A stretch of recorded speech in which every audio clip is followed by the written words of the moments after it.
Hi there and welcome to this week's Wanna Lesson. My name is Daisy Greener. I am head of everything English here at Wanna Listen, and I'm going to be your English teacher for these weekly Wanna Lessons. Remember to tune in next week so you don't miss a single class. You can subscribe down below and become part of the family, and if you click the notification bell, you'll be notified every single time we upload a new Wanna Lesson. That way you won't miss a single one. Roll intro.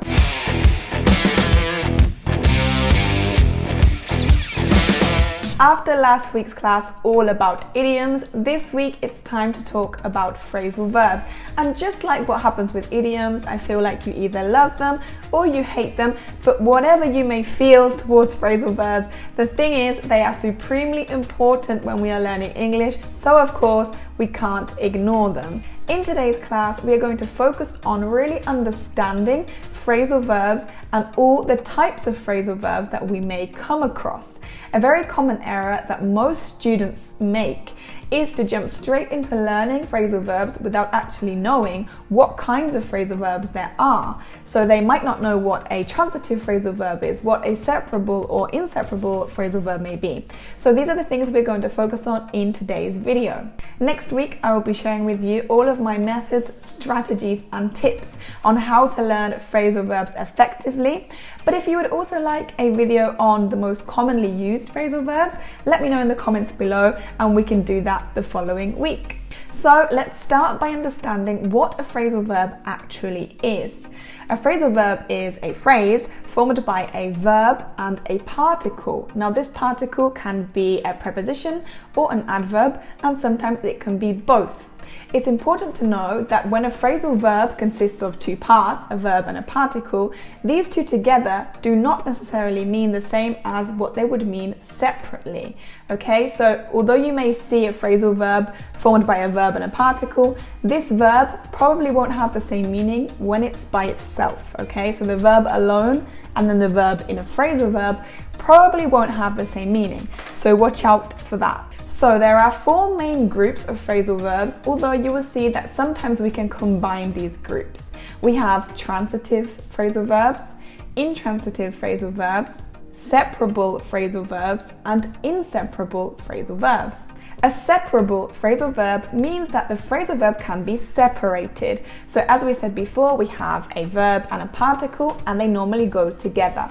When a phrasal verb is separable, it means we can put something, a different word, in between, separating this phrasal verb. The word we normally put in between is normally going to be the object that the phrasal verb is referring to. For example, the phrasal verb put on is a separable phrasal verb. We can say, I want to put on my jacket, or I want to put my jacket on.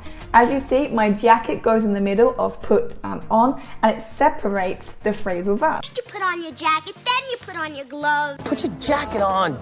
An inseparable phrasal verb is the opposite. It means that this phrasal verb cannot be separated. So when we have our verb and our particle, these must always go together, and we can't put any word in the middle of them, separating them. They are inseparable. For example, the phrasal verb look for.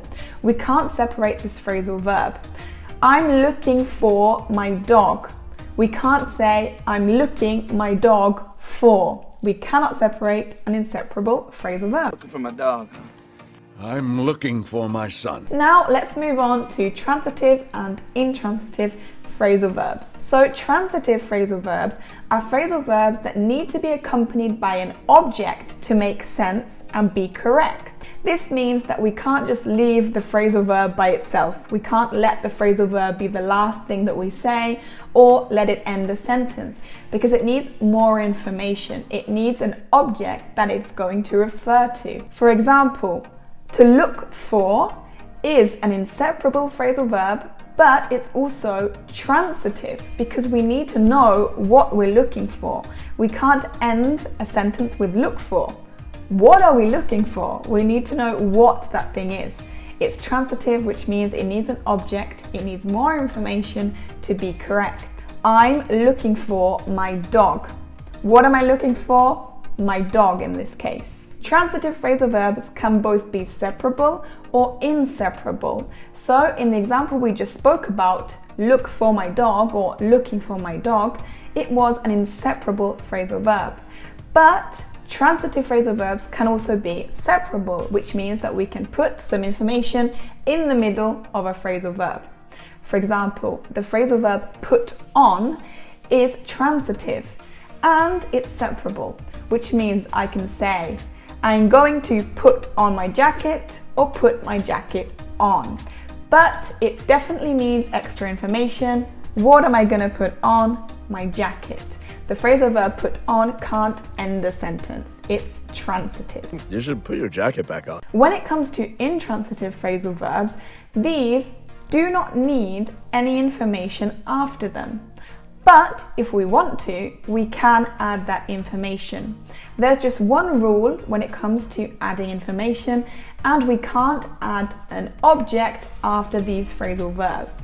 So we can leave it by itself and let it end the sentence. It doesn't actually need more information, like what happens with a transitive phrasal verb, okay? So it doesn't need to be completed.